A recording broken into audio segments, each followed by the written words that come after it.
जय माँ दुर्गा। प्यारे मित्रों, नवरात्रि पर्व माँ दुर्गा की भक्ति और परमात्मा की शक्ति की पूजा का सबसे शुभ और अनोखा पर्व माना गया है। इस पर्व में माँ दुर्गा, लक्ष्मी और सरस्वती इन तीनों रूपों में माँ की आराधना करते हैं। नवरात्रि माँ के अलग अलग रूपों को निहारने और उत्सव मनाने का त्योहार है।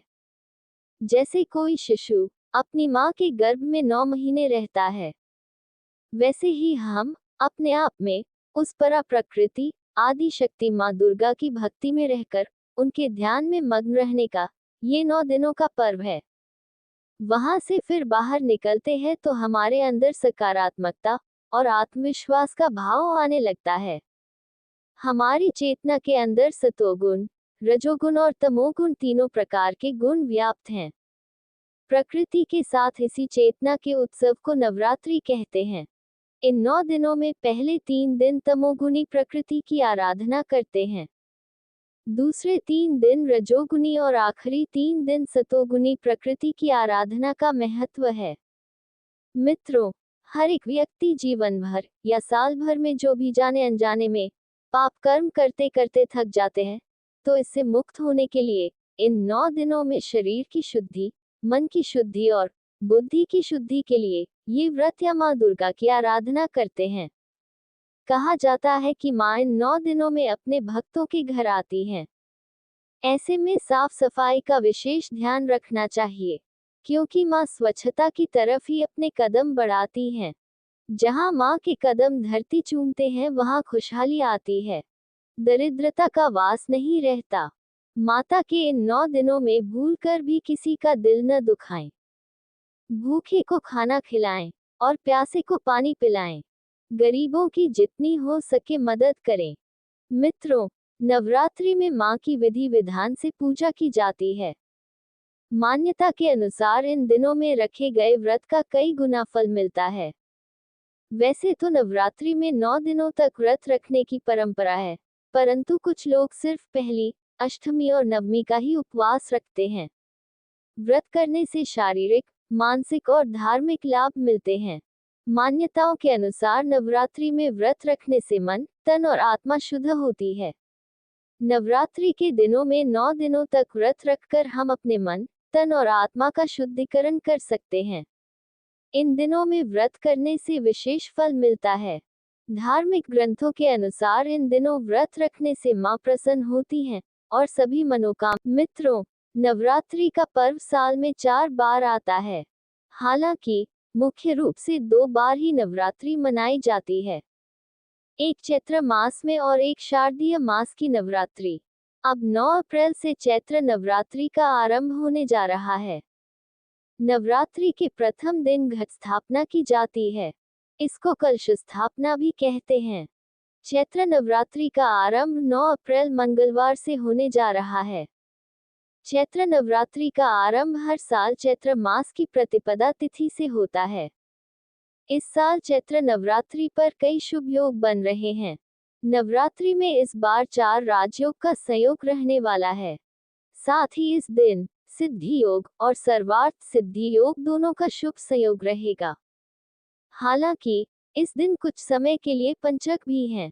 ऐसे में आइए जानते हैं कि चैत्र नवरात्रि में पहले दिन कलश या घट स्थापना के लिए शुभ मुहूर्त कब से कब तक रहेगा।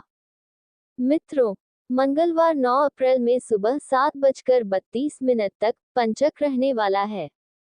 इसके बाद ही घट स्थापना करना शुभ रहेगा, इसलिए इससे पहले घट स्थापना कलश स्थापना न करें। वहीं इसके बाद 9:11 तक अशुभ चौघड़िया रहने वाला है, इसलिए घट स्थापना के लिए इस समय का भी त्याग करें। इसके बाद शुभ चौघड़िया 9:12 से 10:47 तक है। इस दौरान आप चाहें तो घट स्थापना कर सकते हैं। वैसे घट स्थापना का सर्वोत्तम मुहूर्त 11:57 से 12:48 तक रहेगा। ये समय अभिजीत मुहूर्त कहलाएगा। अभिजीत मुहूर्त में कलश स्थापना या घट स्थापना करना शुभ माना गया है। इस समय वैघृत योग और अश्विनी नक्षत्र का भी संयोग रहने से नवरात्रि पूजा के लिए संकल्प लेना घट स्थापना करना, अखंड दीपक का संकल्प लेना आदि कर्म करना उत्तम और शुभ फलदायी होगा। शास्त्र के अनुसार नवरात्रि की शुरुआत कलश स्थापना के साथ होती है। मान्यता है कि कलश स्थापना के माध्यम से मां दुर्गा का आह्वान होता है। नवरात्रि के पहले दिन सर्वप्रथम कलश के माध्यम से घट स्थापना की जाती है। घट स्थापना का अर्थ है घट अर्थात कलश और स्थापना माने आह्वान करना, यानी नवरात्रि में ब्रह्मांड में उपस्थित शक्तित्व को सक्रिय करना। मित्रों, ये कलश एक निर्धारित स्थापना पर रखा जाता है। इसके बाद नवरात्रि में पूरे 9 दिन तक मां दुर्गा की आराधना की जाती है। शास्त्रों में घट स्थापना करने की विधि बताई गई है, इसलिए कलश स्थापना करते समय कुछ विशेष बातों का ध्यान रखना चाहिए। शास्त्रों के अनुसार कलश स्थापना या घट स्थापना में हमेशा सोने, चांदी, तांबे या फिर मिट्टी से बने कलश का ही इस्तेमाल किया जाना चाहिए। पूजा के लिए लोहे के कलश या स्टील से बने कलश का प्रयोग नहीं करना चाहिए।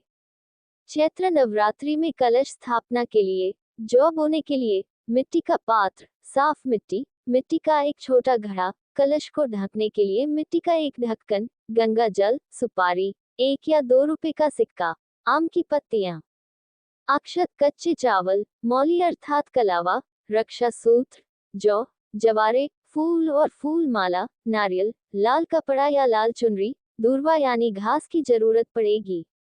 आइए अब जानते हैं कि कैसे करें कलश स्थापना।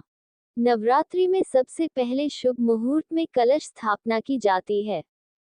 इसके बाद देवी देवताओं का आवाहन किया जाता है, इसलिए पूजा पर बैठने से पहले कलश स्थापना के लिए कलश को तैयार कर लेना चाहिए। इसके बाद इस विधि से कलश स्थापना करनी चाहिए। सबसे पहले मिट्टी के बड़े पात्र को पानी से धोकर उस पर गंगाजल छिड़क लें और फिर उसमें थोड़ी सी मिट्टी डालें और उसमें जवारे के बीज डाल दें। अब इस पात्र में दोबारा थोड़ी मिट्टी और डालें। इसके बाद बीज डालें। इसके बाद सारी मिट्टी पात्र में डाल दें और फिर बीज डालकर थोड़ा सा जल डालें। अब कलश को भी पानी से धोकर गंगाजल छिड़क लें और कलश की गर्दन पर मौली बांध दें, साथ ही तिलक भी लगाएं। इसके बाद कलश में गंगाजल भर दें।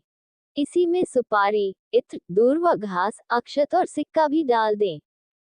अब इस कलश के किनारों पर 5 अशोक के पत्ते या आम के पत्ते रखें और कलश को ढक्कन से ढक दें। इस ढक्कन को चावल से भरकर ही कलश पर ढकें। अब एक नारियल लें और उसे लाल कपड़े या लाल चुनरी में लपेट लें। चुनरी के साथ इसमें कुछ पैसे भी रखें।